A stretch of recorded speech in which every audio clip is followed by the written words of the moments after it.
here, we're going to go to a grand reading. That's the choice we're making tonight. So hello everyone. PMT Knitwear is pleased to welcome Marina, Blitshteyn, and Wessel for a reading and launch party for their newest poetry collections, I Take Your Voice and None of It Belongs to Me. A long serial poem of imagined conversations between a daughter and her mother in a language native to neither of them, I Take Your Voice reads like a one-woman play, a communion of the unsaid and untranslatable. How long is a life, asks poet Alyssa Gabbard, and how many lives do we live in a day on earth, in our ordinary bodies, afraid and in pain and in love? None of it belongs to me is full of the secrets that only poems can tell, the advice only poems can give, enabled through its distance and closeness, its billion-year view and its details. Tonight, in honor of National Poetry Month, we are thrilled to be welcoming both of these poets in reading and in conversation with one another, and then with all of you. So please do get those questions ready, and I know you were ready to give the round of applause. I saw you. After the reading and discussion, both Marina and Elizabeth will be signing copies of their books, so if you have not done so already, please do pick up copies at the register, and then the signing one will be here at this table. So without further ado, I think that's enough from me. Please welcome to PMT Knitwear stage, Marina Blitshteyn and Elizabeth Wessel.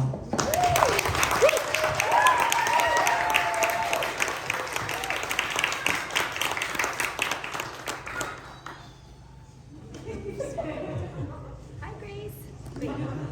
Hi, Grace. Hi, everyone. Thank you. Thank you so much for being here. Thank you so much, Marina, for being willing to do this event and helping me set it up. And this is just, it feels like the perfect marriage of books and poets and people and minds. And I'm really, really lucky because I have a lot of people who traveled really far to be here, and also a lot of people that I haven't seen for a long time who are here. So I'm really, really happy. But I'm mostly happy to be in conversation with you, Marina. So what we're going to do is we're going to read 15 minutes each. I'm actually going to set my timer. I'm going to set my timer so that I don't take up too much time. And I'm going to read from my new book. And then we have a few questions for each other, and then we're going to take questions. Come on in. So, yeah. This is my book, None of It Belongs to Me. It actually comes out in June. It's been a long time coming. I've been writing it for many years. And I'm just going to start at the beginning. Mother. One day, the internet will be gone. The lights will blink off. Buildings will become the outline of their foundations. And then those too will turn to dust. The gods give you fire. You put it in your heart and walk forward. Heat and pain, dim light, long shadow. A tiny person wakes up sad, then happy, then hungry, then full. My job is to keep her alive. Failure is inevitable. What if all I want to do is delight in this noxious body? What if there's nothing above this? What do I sacrifice, if not myself?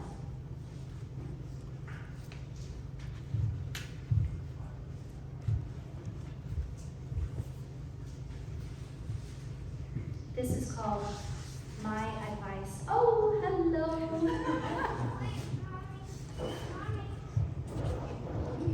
Yes, Grace.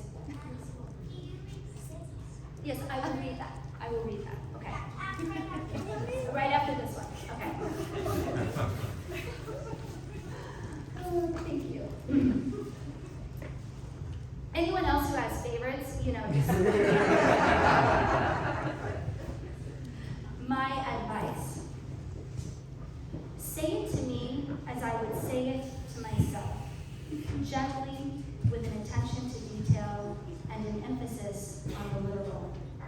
When you speak to me as I speak to myself, imagine me as you, imagining you speaking without rancor or disappointment. Add a joke to soften the blow. My advice to you is always the same. Don't be so hard on yourself. Read every contract thoroughly before signing it, and again after you sign it, to see what might have changed if you have changed. Speak to me while modulating between your inside and your outside voice, between your kitchen squawk and your bedroom whisper. Do it dirtier now, dirtier. Like when you're doing it to me, you're doing it like I do it to myself. My advice to you is always the same. Check the lock by picking it. Leave the scabs on as long as you can stand. Avoid whatever you feel like avoiding for as long as that's a workable strategy. Don't worry about your weight. Get some exercise. Speak to me with air quotes around the pronouns me and you. I am bewildered by you, and imagining you as me has increased my bewilderment. When I am bewildered by you, by imagining you as me, then I am gentlest, most litless, mouse-like, and soft-footed. I had a dream you were angry with me, humiliated, because I did to you exactly what you have already done to me. But in the dream, there was no satisfaction in the reversal. Because I was you, and you were me, doing again what you have already done, but this time, doing it as me. Great, the next poem is Sticks, right there. Sticks for Grace. We woke up to a constitutional crisis. Couldn't smell it or taste it, never did see it. We took a breath and it flooded into our cells, into the tiny clap of electricity between our synapses. We spent the morning at the playground, avoiding dog shit with tiny flies buzzing around it, sitting on rocks, picking up sticks and running as fast as we could. We didn't know it yet, those sticks were a constitutional crisis. We got hungry, we got tired, everything pulsated with an energy we couldn't place. It crashed onto us, crushing what wouldn't be penetrated. What I mean to say is that the world kept ending, and we kept on loving each other anyway. Isn't that dumb? Isn't that just the dumbest thing you ever heard?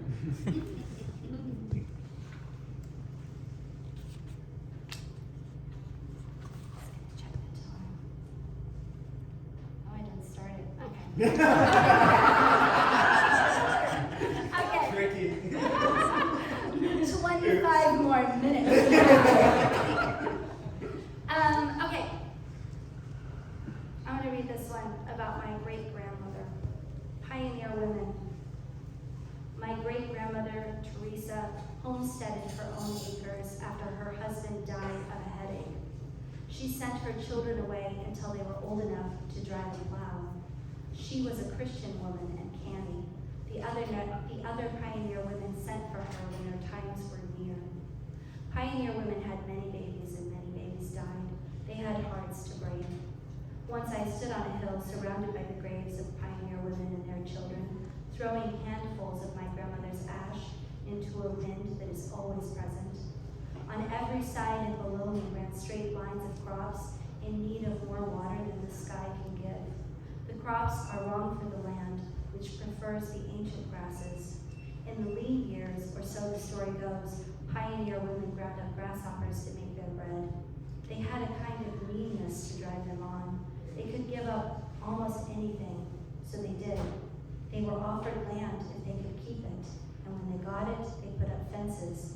They must have known their presence was a fence, while all around them, the dirty work of killing to keep the land went on.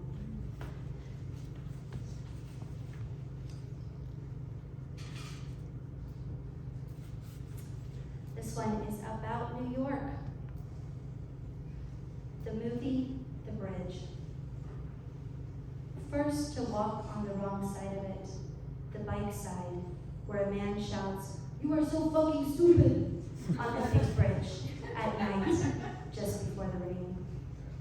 Poetry can never compete with the movies, so why write? A lack of funds and technical expertise? When the rain comes, you start running down the slope of the bridge, the bridge above the water, and above the bridge, the ghosts of occupation, the soaked lights. You think, this is like a movie. You make a movie in your head. You make the same movie in your head over and over, on a Ferris wheel, on a ferry, in an airplane. If your subject is yourself, it is yourself as a part of collapse, or defiance of collapse, or against entropy, or because of joy, because you are both replicable and irreplicable, because everyone is irreplicable and replicable. So it is not about psychology, crying from laughing too hard, heat and water. Say it once so it doesn't have to be said, but you say it again because you have nothing else to say. You are, they are, is. The prison of memory, the night behind, the day ahead, then the other days until the days end.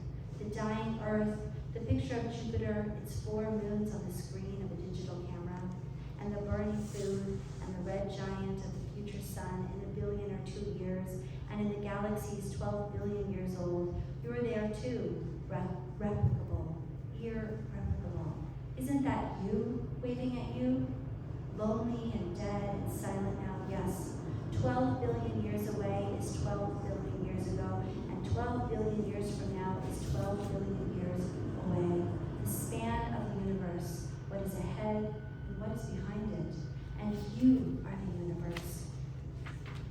And you are the occupation of light, and you are the pink bridge, and you are the bike, and you are the rain, and you are the slope, and you are the movie in your head about the movie of your life, which is real in that something physical in your brain has rearranged itself, and crying from laughing, and the warmth, and the rain, and doing this, whatever this is, and seeing yourself as you are doing it, and being and not being, and days, and minutes, and seconds, and smaller than seconds. Persistence of vision is the theory that sight works like film, a series of still images, later disproven, but still used by film theorists because it does make sense. A wrong idea can be elegant too. The light travels, you travel with it. Even if you don't emit light, you reflect it.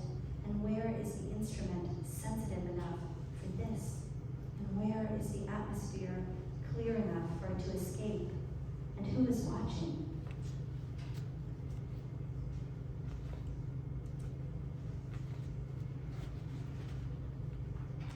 I have a little list here.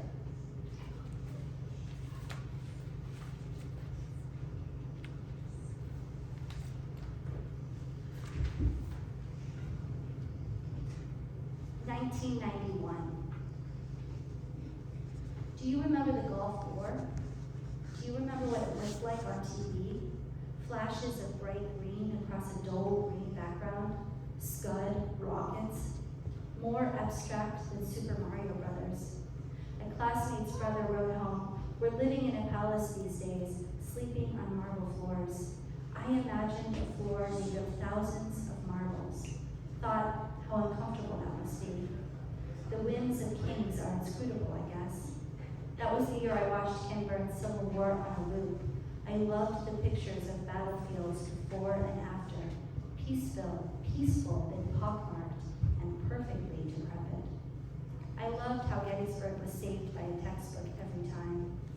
That was also the year someone cooked meat in strychnine and threw it to dogs all over town. First they'd foam at the mouth, then shudder, then die. It happened to my dog. I saw it. She was a birthday present, and I used to wake up early to feed her puppy chow, softened in hot milk. I warmed it up in the microwave and went out to the little garden shed where she slept. This is the order of things. First one thing, and then the other. It's taken me a long time to understand this.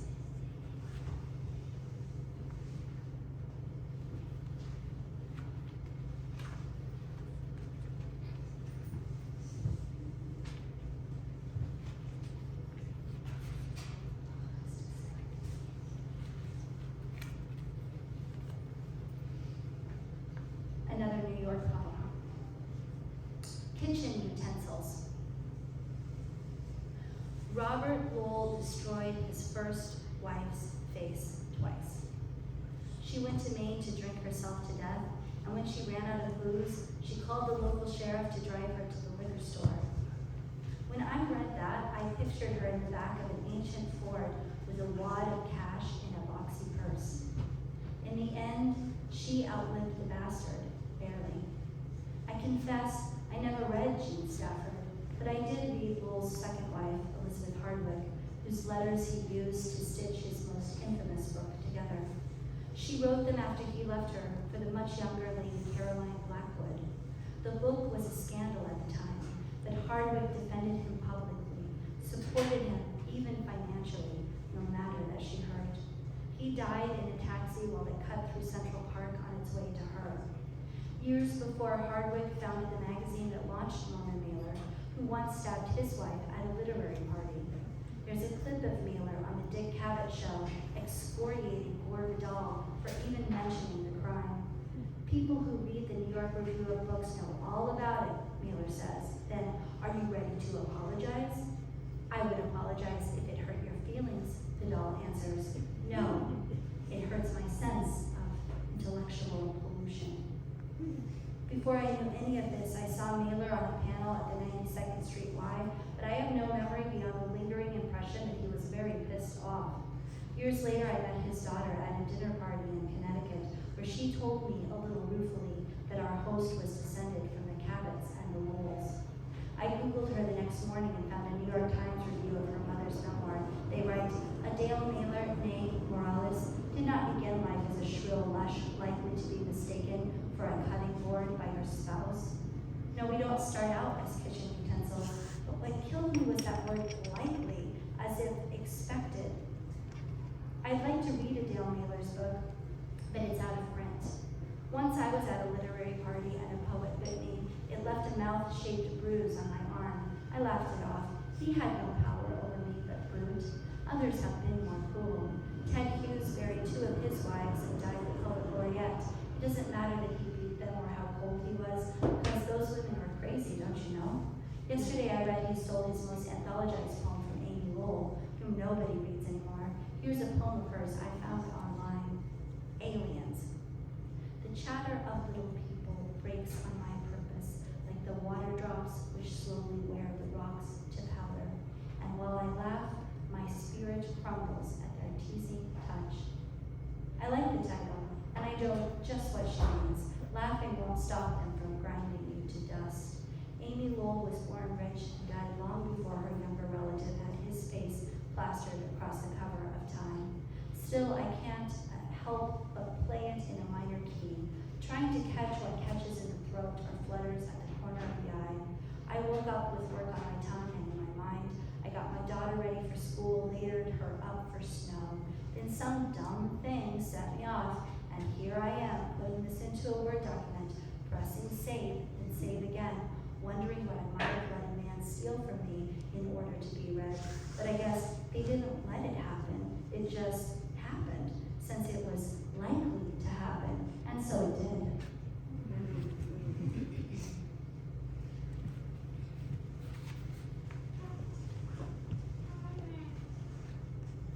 Okay.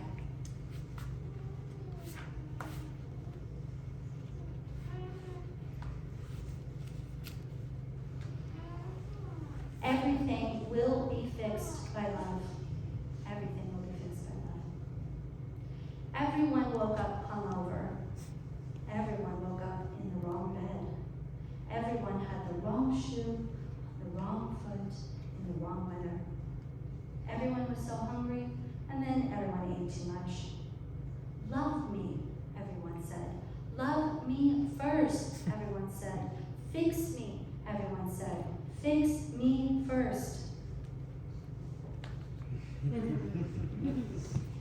It is funny. Okay.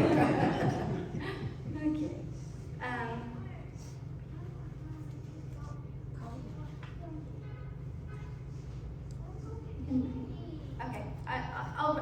Okay. I can end with that. That's so sweet. That's so dang sweet.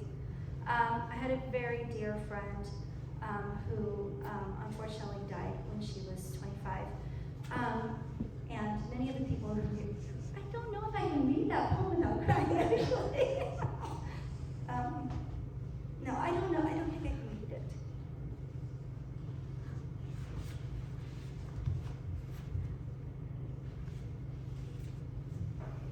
Colleen.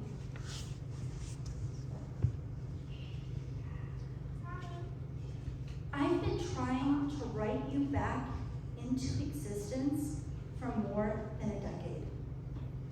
I hated seeing you sick. I hate how vivid the end remains. Still, I'm overcome sometimes by a certain amused warmth and absurd joy that only you have ever brought me. I remember our way of holding each other tight. Friend, you had a shitty life and a short one, but your you-ness, nothing, not even death, has managed to destroy.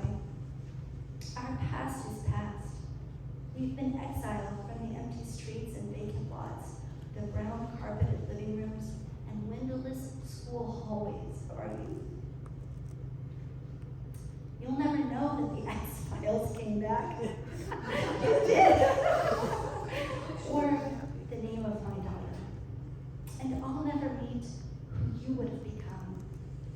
I think I liked your goofy formality best of all. You had such beautiful hair. I'm so sorry you died bald. Sometimes I wonder, do the best leave us first? But truly, I don't believe it. Meaning resides here with the living. Life broke you, but it had to work so hard to do it. Do you remember hiding together in the bathroom at the 8th grade lock-in? No. How could you? But I do. There. I pinned it down now. Black ink on gray, flecked paper. I get so lonely for you sometimes. But I'm still here. I'm still breathing your name. Thank you.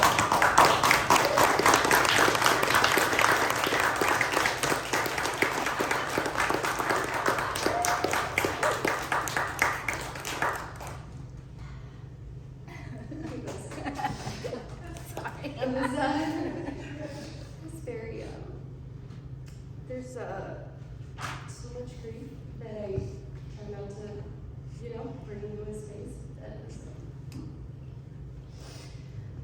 Okay, now I have to go. Thank you, Liz, for letting us do this together. Liz and I have known each other a long time, and I have waited so long for this book, and I'm so glad that it's here finally, and I can hold it and celebrate it with you tonight. I also want to thank you guys for coming to Manhattan for many of you, and thank you so much, Joe and Kay and BND, which is like truly a dream space to, that it wasn't like this when we were in grad school, so thank you. Thanks for having. So I'm gonna just do it. You know what? I thought, how often do I get to do this? I'm gonna do like a greatest hits of like stuff that I liked back in the day. I'm gonna try not to cry doing it. I'm not convinced I can do it for 50. You know what? Fuck it, I'm just gonna. Okay.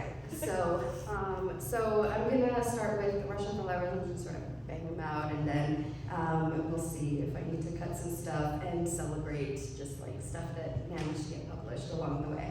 So this is the Russian for Lovers. That started. L, Love in Moldova.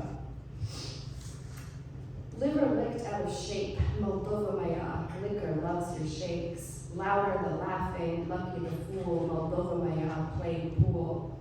Laid out olives like eyes, Moldova Maya milk and lies. Loved me once, listen Moldova, my Semitic look, Maya Svoboda. Loved my lips fuller, Maya Rabota, Moldova, developed Golgotha. Old stolen slogans, you listened, Maya Moldova. You listed our rivers on sail, you whistled when missiles sailed over. Maya Moldova, Maya Ljubovnica.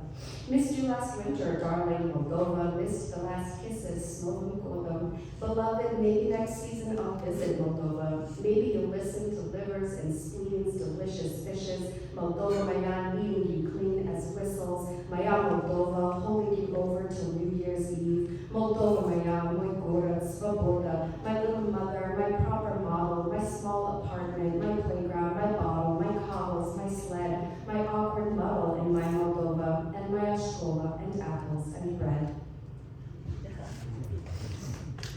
And my little mother, she's younger than I am, my Yawaladaya. She waits for my bio to run full feature. She hears it's a gas, but I tell her they all do, and they look for their kind like the Jews. I say she knows more than I do about this life.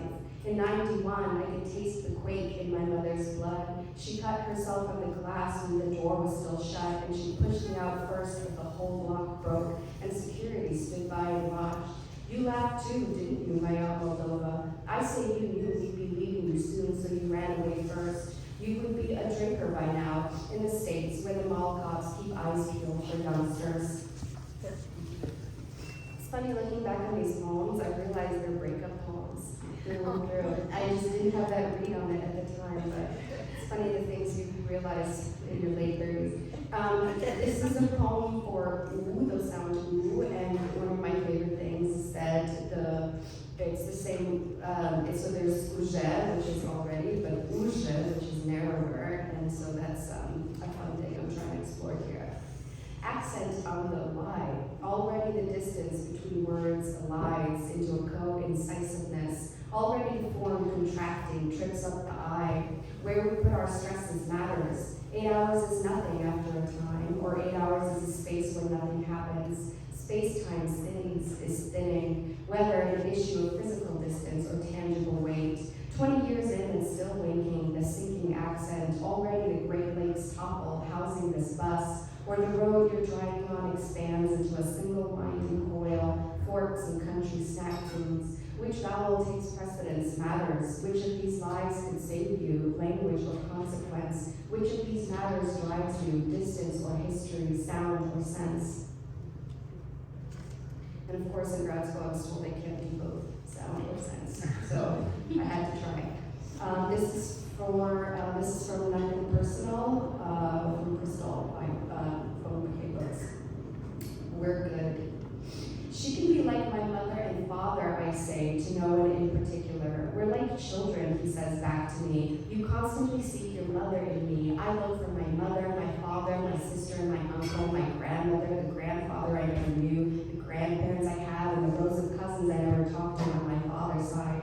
But enough about me. Let's say the one fulfills desires for the multiple. Let's say you find your mother's sacrificial and father's unavailable tendencies rolled up into one being. Is it enough for you, my love? I say to no one in particular. Am I enough for you? Will she be enough for me if I look up to her? Will she let me down because she is not herself to me? She is not herself. How am I not seeing her for who she is? How am I not myself around you? I tell him, no one in particular. How am I lost without you, my witness to the self I want to be? How can I play at being you, perform myself on your bed, in your gaze, at your service? If I am your mother, your father, your brother, your secret desire self, your secret admirer, your validation. I never loved you, I guess. I say to you now, you no one, you particular articulation of no one in particular. I never loved you because I never knew who you were. You never really loved me because you never cared enough to know. Our personalities are so unstable anyway. We are so fixed on no one in particular.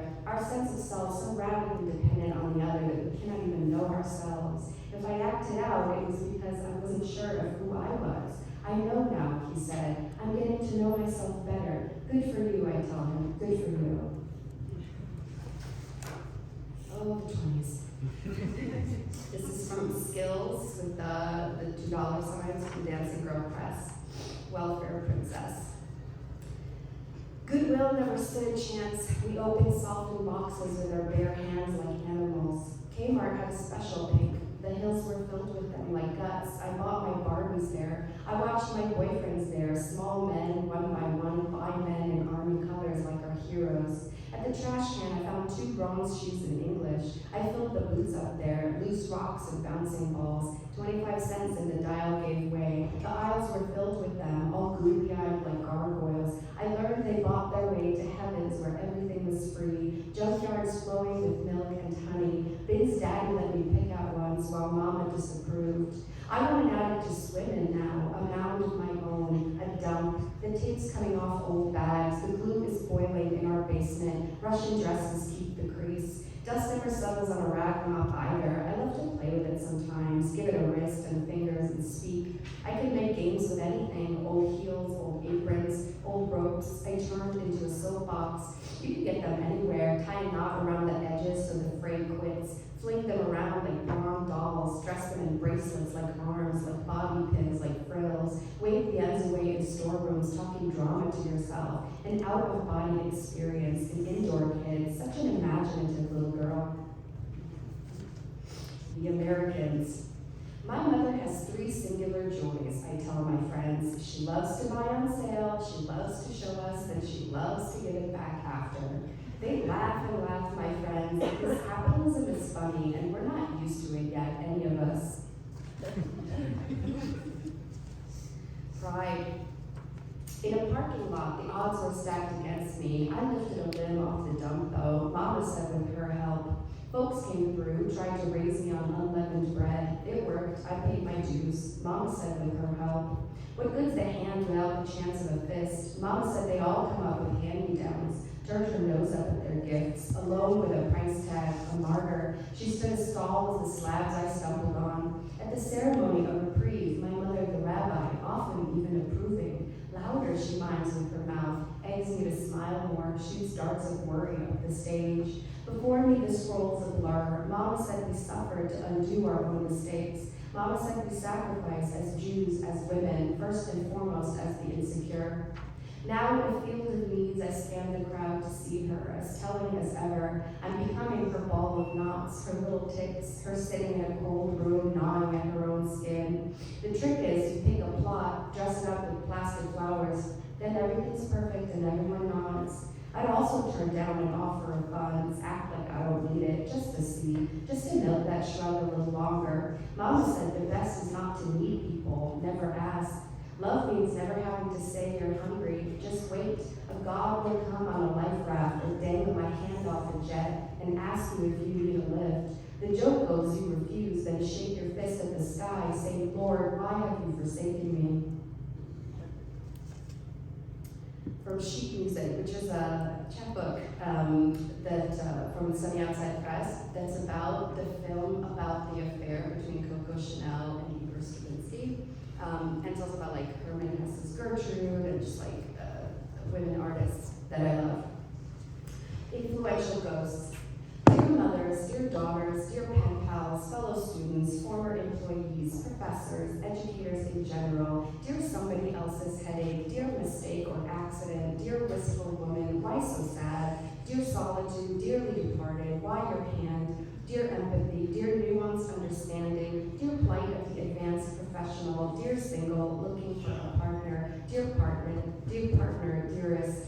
I'm just so bored, Rachel. I confess I have no inner resources. Other resources include the following. Love and work.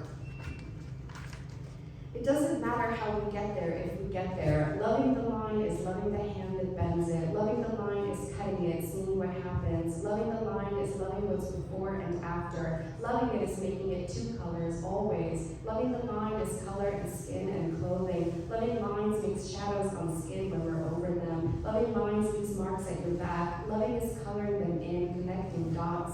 Coco never believed in dots, but she hid her face in them. Everything makes sense sometimes. Everything can be made to make sense. With enough lines and enough good sense, I too could build an empire. Love this quote from Stravinsky.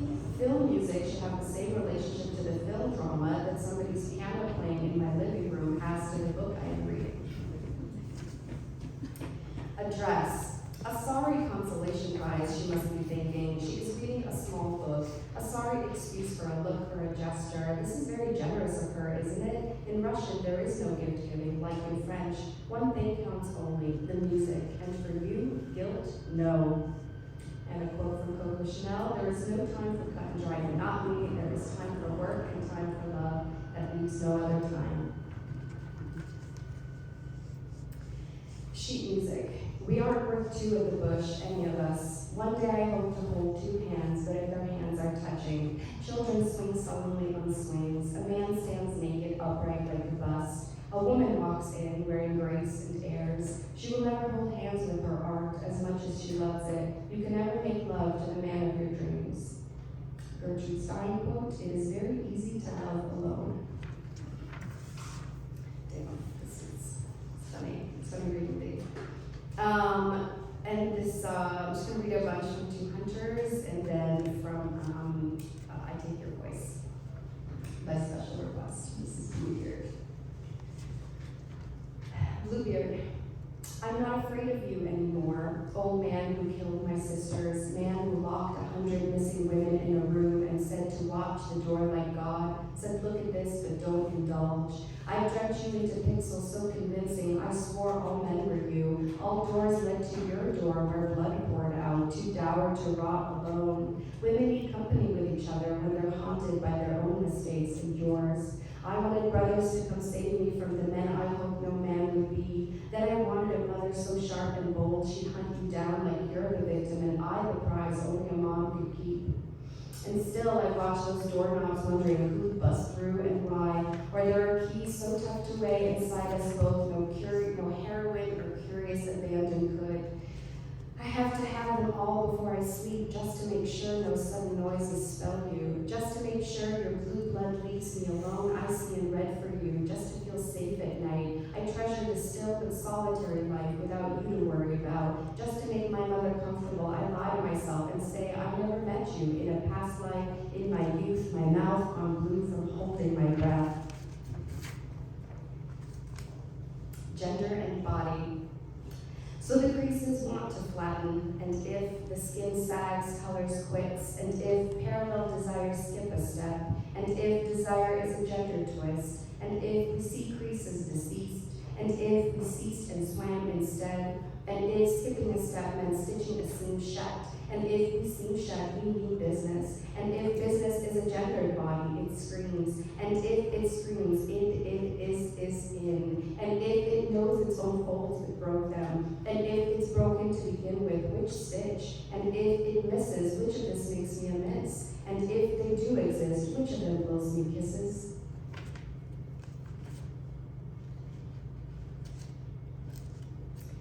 I take your voice.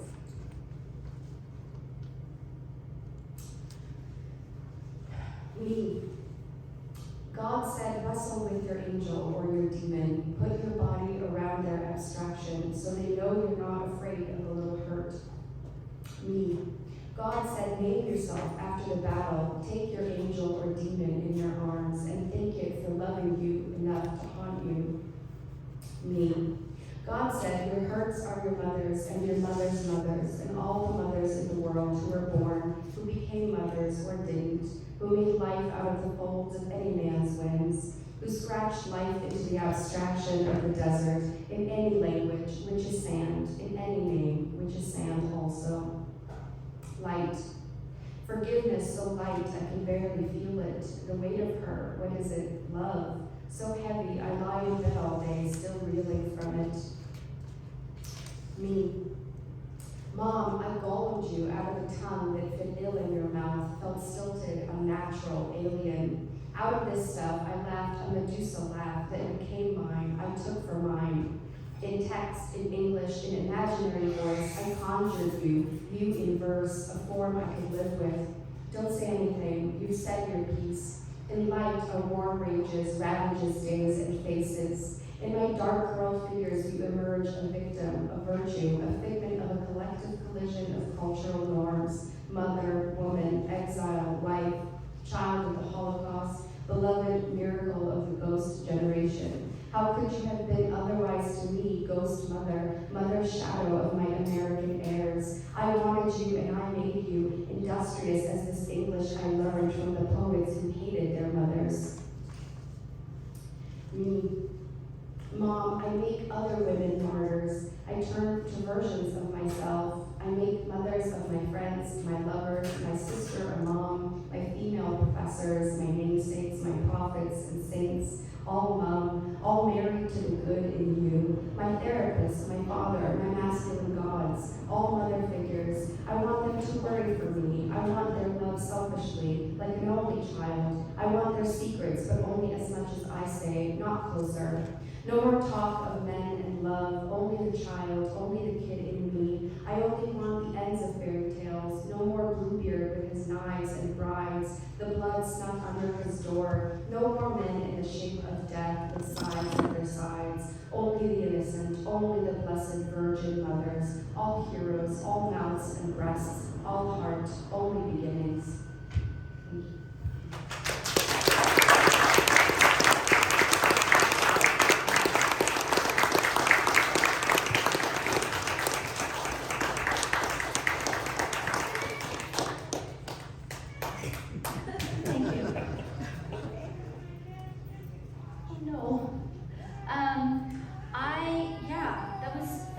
So wonderful, Marina.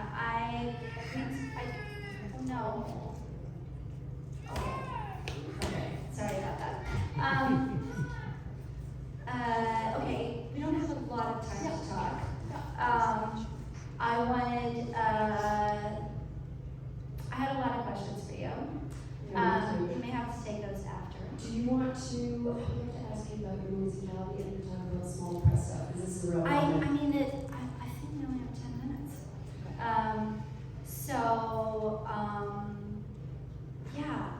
Okay. I just want to say, if you haven't read Marina's new book yet, I Take Your Voice, what you have to understand is that this is a book-length poem what starts in 2 voices and turns into 3 voices. And it is absolutely incredible. And it takes, I know your work very well, and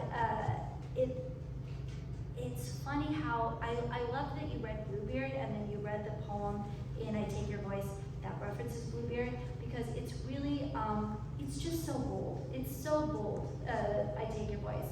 I really felt like, first of all, the relationship of the mother and the daughter, I think, is one of the most difficult relationships to explore in literature. It's very heavy, it's very fraught with shame. There's a lot of expectation in it. And of course we all have various relationships with our mothers or with our children, but there's something universal in the centrality, but difficulty. And what I felt in I Take Your Voice was just, it was very brave. Oh, no, that's not, it's brave, but it's also like, there's like a verb to it. And I just wanted to know, like, how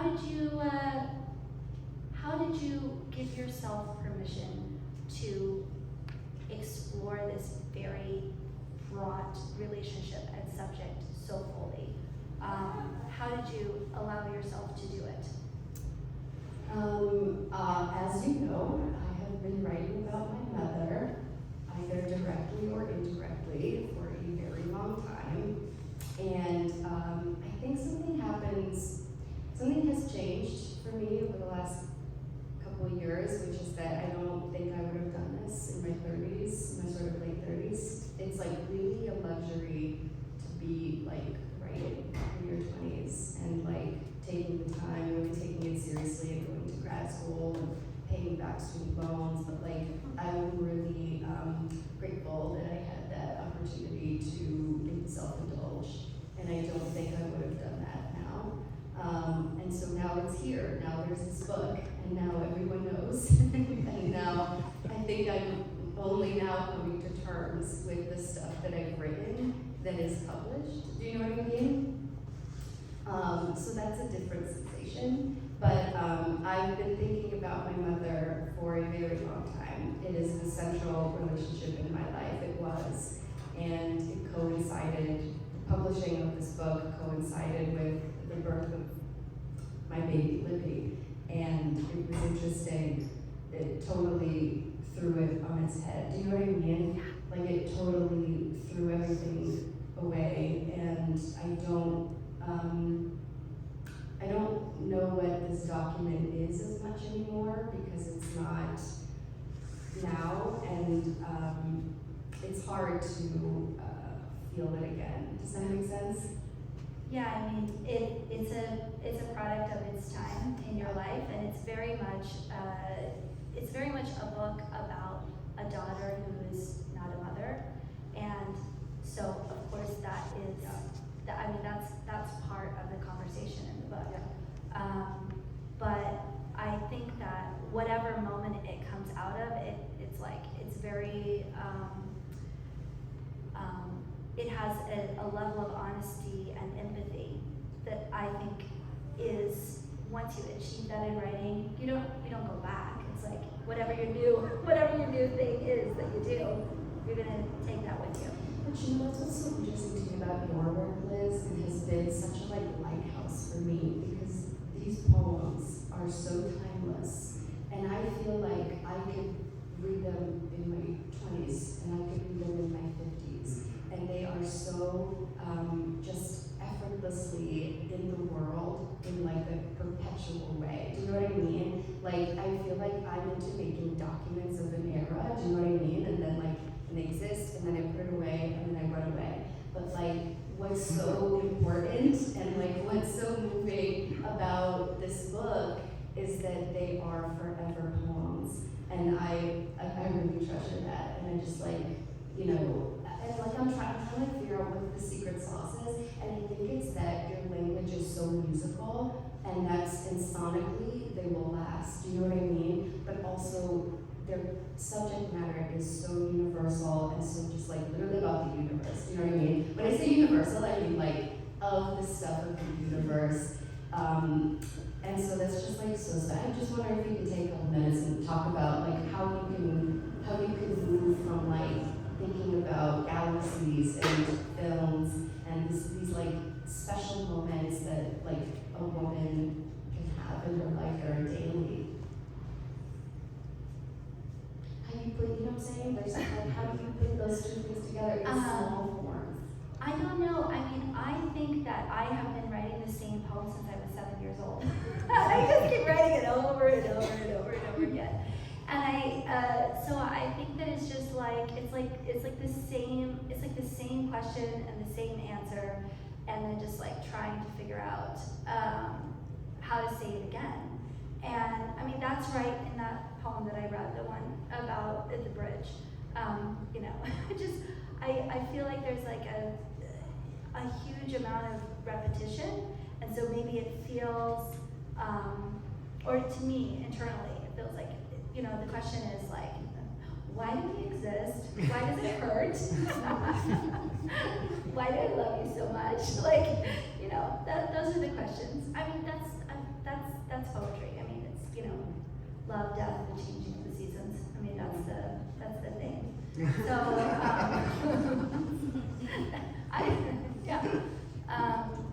so I don't know. I find it very. I'm glad that these poems do not feel like they have aged a lot because they're kind of old. So it's taken a really long time to write them. So I'm glad that they feel to you as if they're still present and of this moment. And then sometimes it's you kind of have you write something and then you return to it and it has a new resonance. There's something else that's happened and you're oh, I was really smart back then because I guess I was already thinking about this thing that I was thinking before, and now something new has happened and it reveals why that was important at the time. I don't know. I'm speaking around that in some way, but for example, I was going to read it tonight, but I didn't. But I have a long poem that I wrote during Sandy about America, and it's it continues to feel. I'm oh yeah, that's still happening. That's still exactly the same. So yeah, I don't know, Marina. We've had a lot of discussions, you and me, over the years. You have seen all of these poems so many times, and we talked about how, in very early versions of this, we performed a very, very, very early version of I Take Your Voice at Montana's salon years ago. Where one of us, I think I was on my knees. I was on my knees. You were on your knees. I was on my knees, I was the child. You were the and child. Liz was the mom. And we were voice. performing it. And it's still a banger. So, yeah, so it's 8. I think we gotta wrap this up. I mean, yeah, I guess if anybody wants to ask questions, it'll have to be after. Or, We have a hand. 1 minute. Okay, we're getting an okay for one question. Okay. I'm very familiar with both your work, and both of you work in multiple languages. So I want to ask you, how did that experience affect these books? I would love to speak to that. I am real invested in putting other languages into English because that's sort of like my lived experience. And I have these things that have not been published. I didn't read them, but they're type forms of 10 syllables per line, 10 lines each. And so I'm syllable counting, right? I'm like doing sort of an English thing, but I'm like trying to put Yiddish in, I'm trying to put Russian in, and like, you know, I'm like I'm very informed by translation as a problem. I think we think about those things. And then like, that's part of the central breakdown in the relationship with the mother, which is that if you're the immigrant, you're just like constantly in translation and estranged a little bit from your own source, from your own family. And I think that's the same relationship I keep with the English language and writing. It's a little bit estranged, so I make it strange.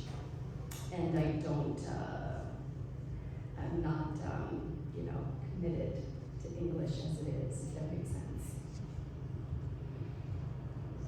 Yeah, I mean, I do not, I was monolingual until I was in my 20s, and I have a hard time saying, I mean, even though I work as a translator, I still feel like Swedish is like constantly someone that I'm just meeting for the first time. But I do think that if you work with translation all the time,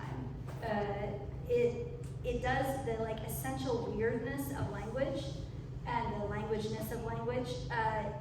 It's always like present because when you're just in one language all the time, language itself kind of disappears in a different way.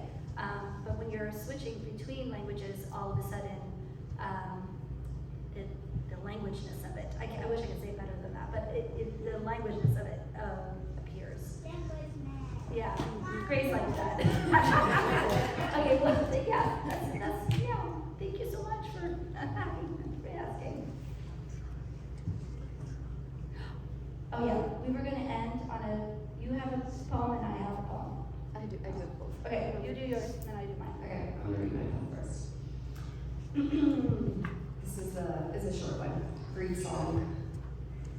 Actually, before I read this, I just want to thank you guys for being here and celebrating with us and just taking the time and being with poetry.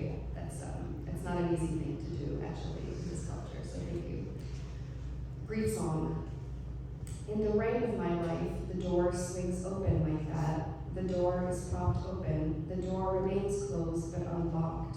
In the lock and key dance, the weather propels my life. My mood malingers. I have a husband and moves. I have a roof and a bunch of windows. The door of the French white doors. The door to my home. The door to my bedroom. I have a home and it hums. The ring of the door sunk open. The rain that the rain coughs up. The rain clouds empty their mouths. The winds won't sleep. A husband slips a finger in, and then I weep again. And then I stay in mourning. And then we come home with our baby. Then we take our baby home.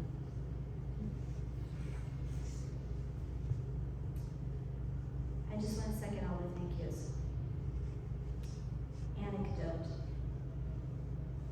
I am out of words, but I am never out of feelings. Once Dad and I were driving in a 1964 Plymouth. I was 8 years old. The world stretched out infinitely around me, and a song came over the radio waves, a voice from dust and rust, pure and quite beautiful. We slowed down to hear it longer, laughed, it was so sweet. It comes back again, I promise. My face is wet, the house is a quiet dog. Maybe the sick bat is waking up. I am glad to be alive. I am glad you are alive. Am I allowed to say it like that? Good night. I love you. Thank you